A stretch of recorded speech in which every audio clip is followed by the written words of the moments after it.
Time for a new episode of Coffee and Cases.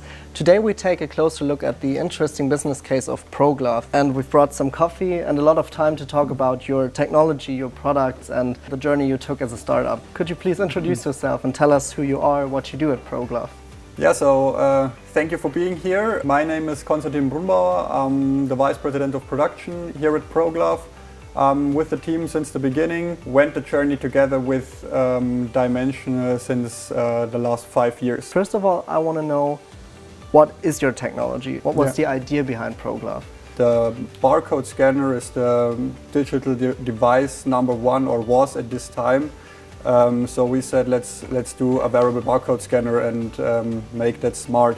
Where's ProGlove now 5 years later? We have a great product market fit, I would say, for our Mark family. So the scanner combined with the wearable, and we are in different use cases in different industries, so automotive, logistics, retail. How are your products produced and manufactured? We have like two product tracks. One is hardware, so really the scanner. The other one is the wearable, which is a consumable. The hardware, we always start with SLS and coloring with Dimension. We have electronics components that go into housing. That's kind of the basic for every product. Why did you first of all decide for 3D printing?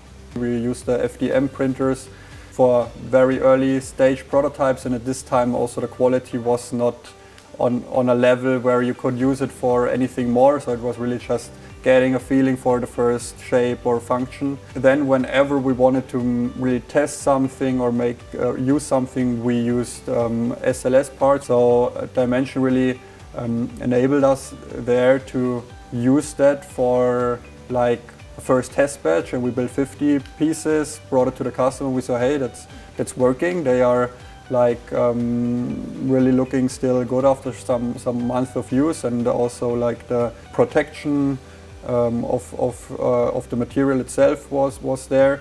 So we really decided to not go the traditional way and already start then with injection molding, but really use the SLS for our serial production and ramp up. So how were you able to overcome these challenges that you had in the beginning with regards to technology? Formrise were like doing the parts for us, and they supported us a lot, but also for sure Dimension helped us to like really make use out of the technologies. I think really the collaboration there helped us to trust in this technology and to design it in a way that we can use it.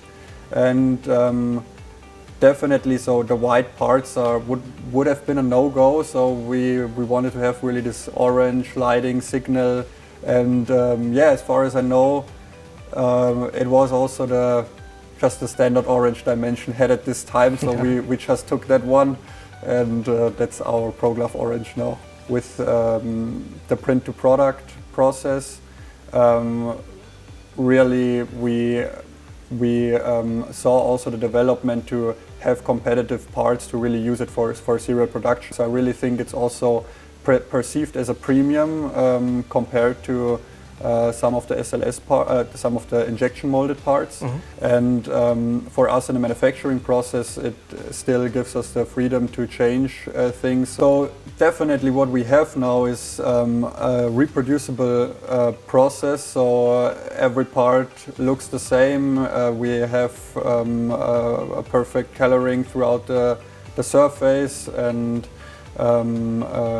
yeah, I think there we really have a process now that enables us to compete with the traditional manufacturing technologies like injection molding. And your example shows that these are technologies that can go hand in hand. Using the Mark display, for example, can you tell me how the production process looks like? Yeah, so the Mark display currently is still assembled in-house.